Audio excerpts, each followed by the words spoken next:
ایک حدیث میں آتا ہے، مسلم، نسائی اور مسند احمد میں بالکل صحیح حدیث ہے، نبی کریم صلی اللہ علیہ وسلم کے زمانے میں صحابہ کرام ایسے بیٹھے تھے تو مسجد نبوی کے اندر نبی پاک صلی اللہ علیہ وسلم اوپر سے تشریف لائے، پوچھا کیوں بیٹھے ہو؟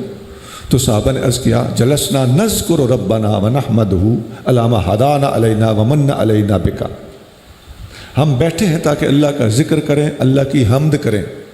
کیوں؟ اس لیے کہ اس نے ہمیں مسلمان ہونے کی توفیق بخشی اور آپ کو بھیج کر ہمارے اوپر احسان کیا۔ اب نبی کریم صلی اللہ علیہ وسلم کو بھیج کر اللہ نے ہم پر احسان کیا، اس کا شکرانہ ادا کرنے کے لیے صحابہ کرام مسجد میں بیٹھے تھے۔ محفل میلاد کا ثبوت تو مل گیا سر آنکھوں پہ، میں نے جو پہلے بات کی تھی اس کا میں نے حدیث سے بھی ثبوت دے دیا، تاکہ کوئی محفل میلاد کا انکار کرنے والا ہم پہ اعتراض نہ کر سکے، یہ حدیثوں سے ثابت ہے۔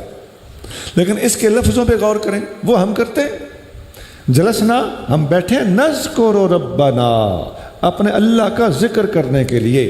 ہماری محفل میلاد میں لا الہ الا اللہ کی تسبیحیں نکالی جاتی ہیں، اللہ اللہ کا ذکر ہوتا ہے، اللہ ہو کا ذکر ہوتا ہے، نعت پڑھی جاتی ہے، اس کے جواز پر بھی مجھے کوئی اعتراض نہیں، وہ 100% جائز ہے، میں وہ بات نہیں کر رہا۔ خبردار کوئی غلط فہمی میں کسی کو مبتلا کرے یا ہمارے بارے میں بدگمانی کرے، لیکن اللہ کو جان دینی ہے بات وہ جو سچی ہو۔ نعت چونکہ جائز ہے تو ہم پڑھتے ہیں، اور اللہ کا ذکر چونکہ عین میلاد والی حدیث کے اندر بیان ہوا ہے، اس کو کیوں چھوڑا ہوا ہے؟ اب یہاں پر گناہگار کون ہوا؟ ضدی کون ہوا؟ کمزور پہلو کس کا نکلا؟ ہمارا اپنا۔ میرے بھائی، نعت اچھی چیز ہے، ضرور پڑھ، ہو سکا تو ہم خدمت بھی کریں گے، لیکن یاد رکھنا محفل میلاد میں نعت سے پہلے اللہ کا ذکر کثرت سے کرنا اس حدیث سے ثابت ہے، جس حدیث سے محفل میلاد ثابت ہے۔ نذکر ربنا، اپنے رب کا ذکر کرنا ہے، ونحمدہ، اور اللہ کی حمد بیان کرنی ہے، سبحان اللہ وبحمدہ پڑھنا ہے، سبحان اللہ العظیم پڑھنا ہے، الحمدللہ الحمدللہ الحمدللہ کی تسبیحیں نکالنی۔ بات صحیح ہے، جھوٹے پہ لعنت۔ اور جو پھر بھی کسی مسلمان کے بارے میں بدگمانی کرے، اس کی نیت میں شک کرے، جبکہ وہ بیچارہ ہماری اصلاح کر رہا ہو، ہمیں صحیح راستہ بتا رہا ہو۔ 15ویں صدی جا رہی ہے، میں نے تجربہ کیا ہے کہ گزشتہ 50-60 سال سے ہمیں یہ باتیں نہیں بتائی گئی۔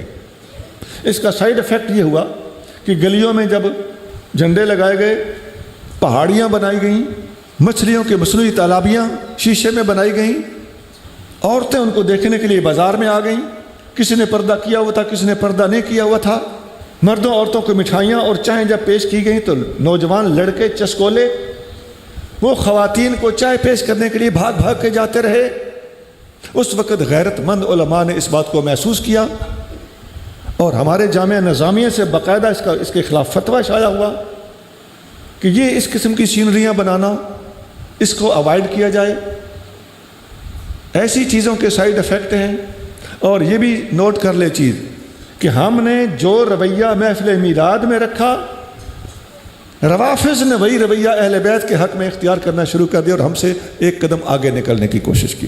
انہوں نے جب یہ باتیں کی تو ہمیں اس پر اعتراض ہوا، یہ لفظ یہ تو حضور کے لیے استعمال ہوتا ہے، آگے وہ لفظ ان اہل بیت اطہار رضی اللہ تعالیٰ عنہم کے لیے استعمال کرنے لگ گئے۔ اس وقت تخصیص شخصی سے انہوں نے بلا دی، اور اب ہمیں یاد آیا کہ اوہو، بیس میں بیسیکلی ایک بے احتیاطی ہوئی تھی جس سے دوسرے لوگوں نے فائدہ اٹھا لیا۔ باتیں سچی ہیں، غصے کا میرے پاس علاج نہیں ہے۔ میں اتنا ضرور کہہ سکتا ہوں کہ جو باتیں میں کر رہا ہوں انشاءاللہ میں قیامت کے دن بھی ذمہ دار ہوں، میں صحیح کہہ رہا ہوں۔ محفل میلاد میں تشریف لائیے، جلوس میں ڈسپلن کے ساتھ نبی پاک علیہ الصلوۃ والسلام کے غلام بن کے نکلیے، عورتوں کو باہر نہ نکالیے، خواہ انہیں پردہ بھی کیا ہوا۔